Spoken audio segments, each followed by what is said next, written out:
Hey everyone, you're listening to Party Time, My Golf Story with Kevin Walsh and whatever special guest he has today. You can check me out on episode 9 of the podcast. Today I'm wearing Grayson clothes while I'm out practicing because I believe in look good, play good. And follow me on Instagram, Sophia Warren Golf, and hope you enjoy the rest of the show. It's Party Time, My Golf Story, brought to you by Party Drinks. Classically designed golf drinks for golfers by golfers. And the golf real estate pros Gene Walsh and Vince Bizzicaro. For your Southwest Florida real estate needs, check them out at suncoastdreams.com. Now here's your host, Kevin Walsh. Hey, everybody. Welcome to the program. This is another early morning recording because when it comes to all things golf, sometimes, the day starts early, doesn't it? It's 5 o'clock in the morning on a Monday morning, March 23rd at the time of this recording. Gavin Newsham is our guest here. He is the author of a new book, The Birth of, it's called Author of Project Tiger, The Birth of Genius and the Price of Greatness. If it's a book about Tiger, I'm all in, because if there's a more fascinating person in the world than Tiger, I don't know who that is. There have been many books written about Tiger, and I'm still trying to get to the core of who he is, aside from a great golfer. Endlessly fascinating. He's not the only professional golfer who is fascinating, but he is by far the most fascinating of the bunch. Gavin Newsham is joining us from England. So the time change, that has something to do with the early morning rise. Always enjoying talking about golf and endlessly fascinated by Tiger. Before we go any further, if you have not subscribed to the show, would you do so, please? That helps with the algorithms. It's all about the algorithms, if you don't know that. Most people that watch podcasts and listen to podcasts, they just think, it's just magically there. Somebody just turns on a microphone and starts talking. There's a lot more to it than that, and that's where we need your help. And also, please support our sponsors. Party Golf Drinks. If you're looking for a drink alternative on the golf course, try a Party. I got a whole bookcase of them behind me. Much better than those tired, old, crappy seltzers that you're pretending taste good, but really all you're doing is chasing a buzz on the golf course. May as well have something better. If golf real estate isn't your plans in the future, nobody better than the golf real estate pros at suncoastdreams.com, a division of fine properties in the greater Sarasota area. It is a buyer's market, and the market is hot right now, especially at Lakewood National Golf Club, where this podcast originates from in greater Sarasota. And if all that golf has got you tired out, you check out Violet Spa in downtown Sarasota. Our girl Karen, my neighbor, has got you taken care of. All right, so let's bring Gavin Newsham on board here right now. Gavin, what's going on? I see the sun peeking through the windows at your house. Where in the UK are you joining us from, buddy? Hi there, Kevin. I'm joining you from Brighton, which is about an hour south of London on the coast. And I think today is one of those rare days in the UK where we actually have sunshine. I think we get them once every 4 or 5 years. So, you've lucked out really there, I think. Yeah. Well, we have 300 days of sunshine here in Florida. When I moved here a couple of years ago, I just thought that was a marketing campaign. I thought it was BS and everything until I'm here. And a cloudy day is an absolute tragedy. So, but we're not going to see the sun for another couple hours because it's so early in the morning here. Exactly. Yeah.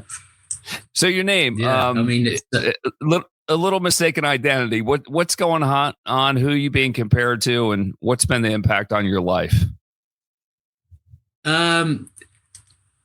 Well, often, increasingly, compared to Gavin Newsham, the governor of California, which I suspect is only going to get worse if he does run for president at some stage and gets the Democratic nomination. But I get blamed for a lot online. I get blamed for all sorts from spending too much on homelessness, for banning gas cars. Every policy that he puts forward, I invariably get some kind of social media response blaming me, erroneously, as it were, I should add. So I get mixed up quite a lot, and it's a little tiresome, to be honest. Well, let's see if we can find something else they can blame on you in talking about Tiger. So first of all, congratulations on your book, Project Tiger, The Birth of Genius and the Price of Greatness. Tell me this. Let's just go right to the heart of the matter. What's been the response from Tiger and his people? Nothing yet, because it only came out last Tuesday, Wednesday. So nothing is yet. I dare say we're gonna hear something sooner or later. We invariably do through various channels. So yeah, fingers crossed he likes it. I'm guessing he won't, but he's quite a guarded guy these days. So I suspect you won't hear much from the man himself, but you might through various people in his inner circle, as it were. I think, yeah. Why do you think he is that way? I mean, I'm sure we're going to get into it. Some of the things that maybe he's not exactly proud of. He doesn't want to get out being public and everything. But don't you think if he were a little more approachable by the media? And I wonder about your past dealings with him. What's he been like? I mean, did you reach out for the book, or did you know he'd say no anyway, and you just kind of moved on and did what you had to do? Yeah, the latter, I think, because there've been so many books about him over the years, so it was, I think I write in the book that, we could have reached out to him. We could have asked to see if he'd be interested, but A, he'd say no. And B, if he did say yes, in the unlikely event, it would cost a hell of a lot of money that my publisher didn't have to pay him, I don't think. So, yeah, I think I said in the book that, trying to get hold of Tiger these days is much like doing a Rubik's Cube with a blindfold. It is possible, but it's ultimately very time consuming and probably futile, I think. So, yeah, I ploughed straight ahead, irrespective of Tiger's involvement, as it were. Well, you mentioned other books, and I've read several books about Tiger. I've loved them all. There was common ground in a lot of them between each other, but it seemed like each one broke some new ground. I particularly think about two books. The one written by Hughes Norton, Tiger's former agent, who I know you talk about in your book about being unceremoniously, and I would say unprofessionally, dumped by Tiger. There's a way to break up properly in personal relationships, professional relationships. And I also think of Armin Katane and Jeff Benedict's book, in which they set up front, they're rehashing old stories, old narratives that you've talked about, and they were just going to dive deeper and peel back more layers of the onion. What was your entry point into the book, and where did it go from there? So it was actually Hughes Norton. I interviewed him for the New York Post feature when his book came out, and I've been toying around with this idea for a couple of years. I think in the lead up to Tiger's 50th birthday, which I thought was a good opportunity, a good hook, but also the fact that it's 30 years this summer since he turned pro as well. And I thought, well, let's go back to that point and further back. And I thought that in terms of books, as you said, there's a gazillion books about Tiger Woods. You take your pick, but there's never been one that concentrated purely on his childhood, his college career, and his amateur career. All of which are fascinating times in his life, and also reveal the kind of player and person he was becoming, I think, which we could see later in his life after he turned pro and became the global phenomenon that we know today. When I look at Tiger, I see a person that doesn't have joy in his life. And I kind of get it, but I really don't get it, because it would seem that he has everything. He has success. He has fame. He has money. But he just has this look on his face. And there have been problems with his life, problems with addiction, which he later owned, being arrested, the accident. We could go on and on. And it reminds me in a similar way, but a different way, former New England Patriots head coach Bill Belichick. Same thing. It's like, where's the joy in his life? Tell me, is there some joy that I'm just not seeing? I think there is. I think it's a really good point, Kevin, because I think I mentioned in the epilogue in the book that ever since everything that happened in 2009 onwards, and the various things, the DUI, the car crash, there's a certain sadness about the guy. And I find that really, really heartbreaking in a way, given, like you say, he had everything. And he's, in my view anyway, the greatest player that's ever lived. I think the joy in his life now, though, comes from is probably with his relationship with his kids, with Sam and Charlie, because they're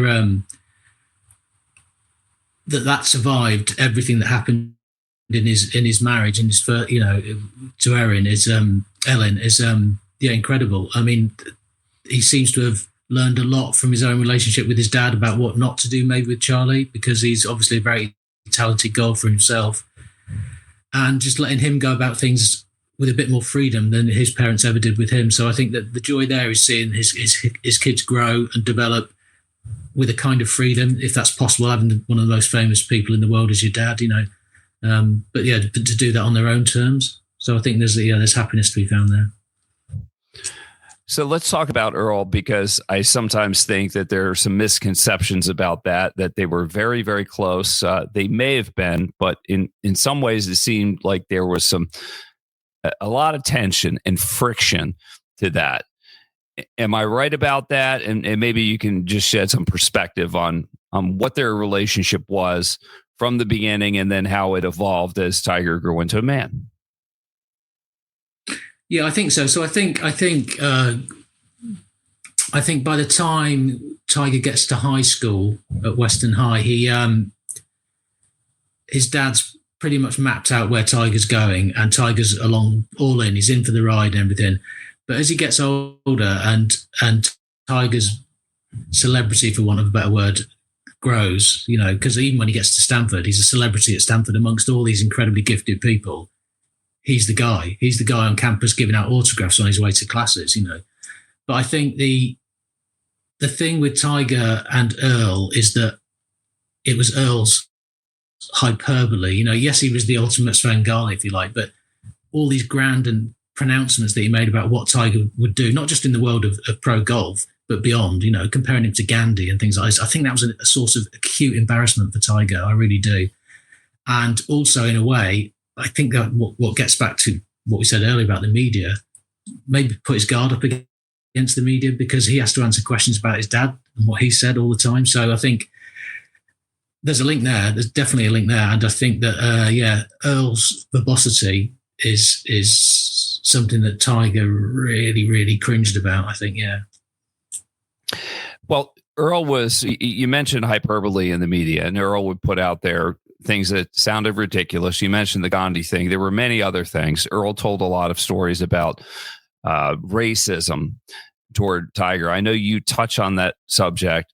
So I ask you this question with a bit of a caveat, because in Jeff Benedict and Armin Katayan's book, they question that maybe there wasn't as much truth to profound racism. Tiger's claims that he couldn't play golf at certain places. And what they said was they never named names. They never named places.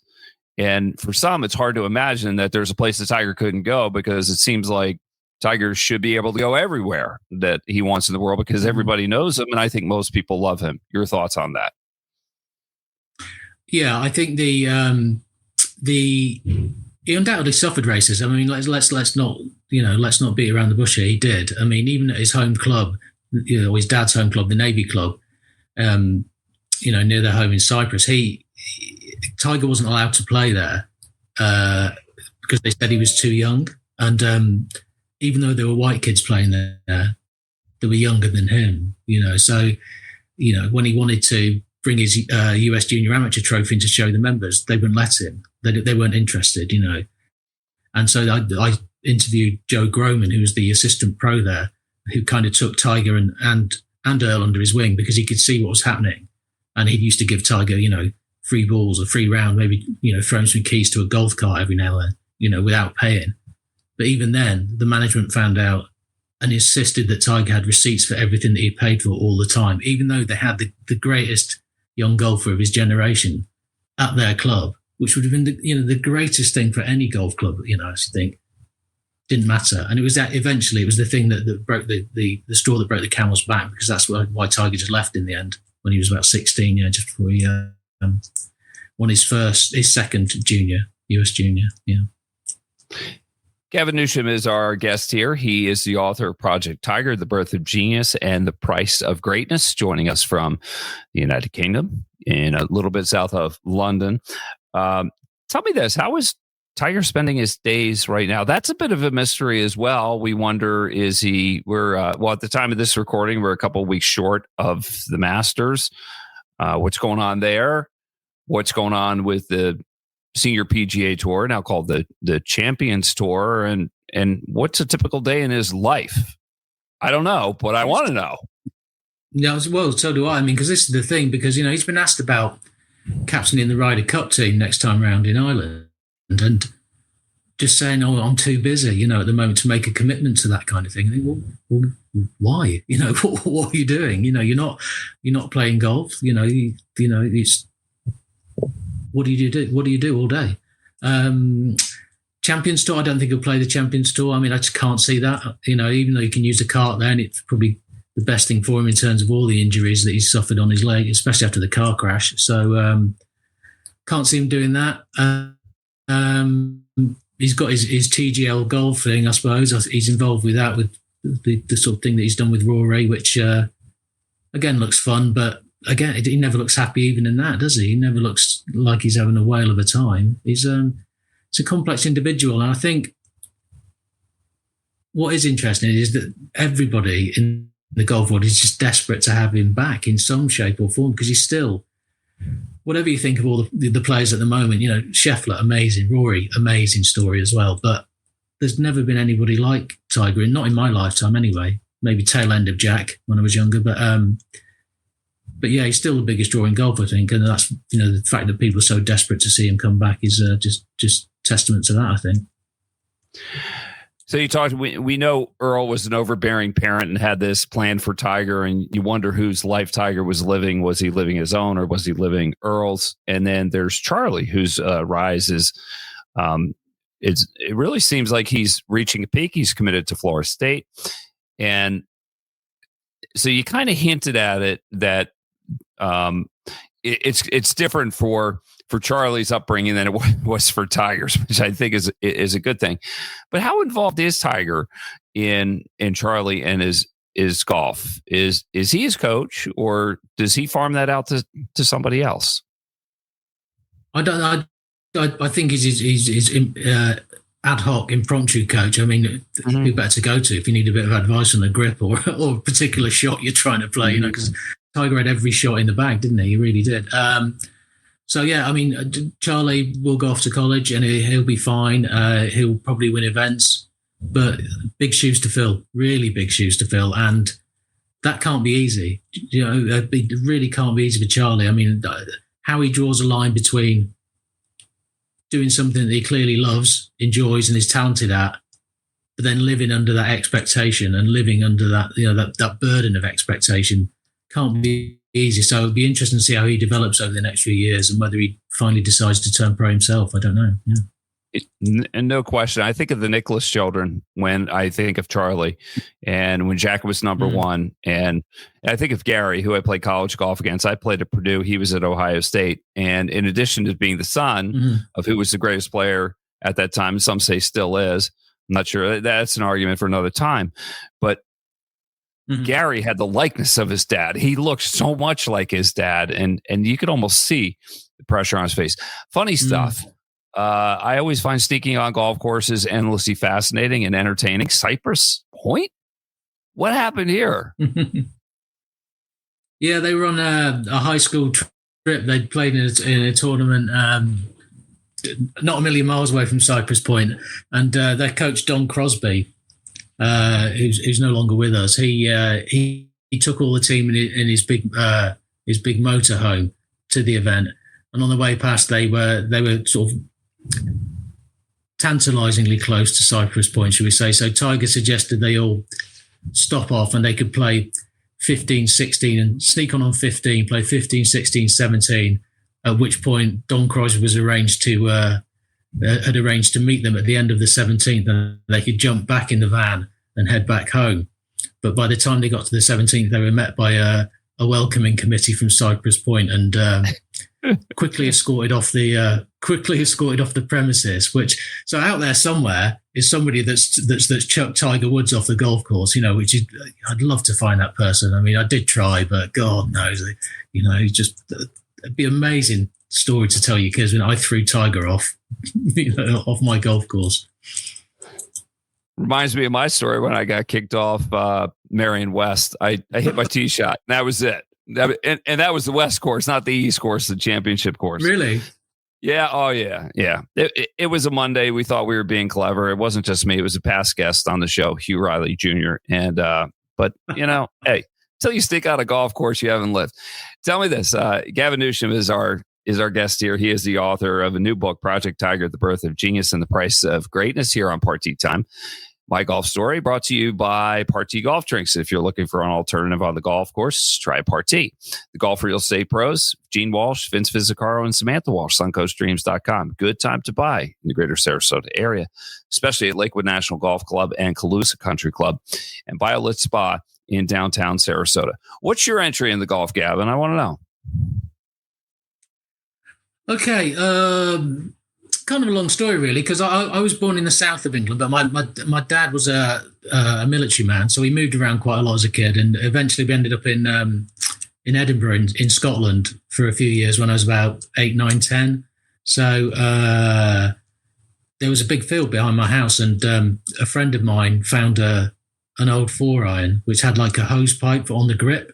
And so we went out endlessly with a few balls, just thrashing golf balls around on this field, endangering neighbours' houses and things. And from that point, I've never looked, I was going to say back, but I've never looked forward, really, given my golf game. But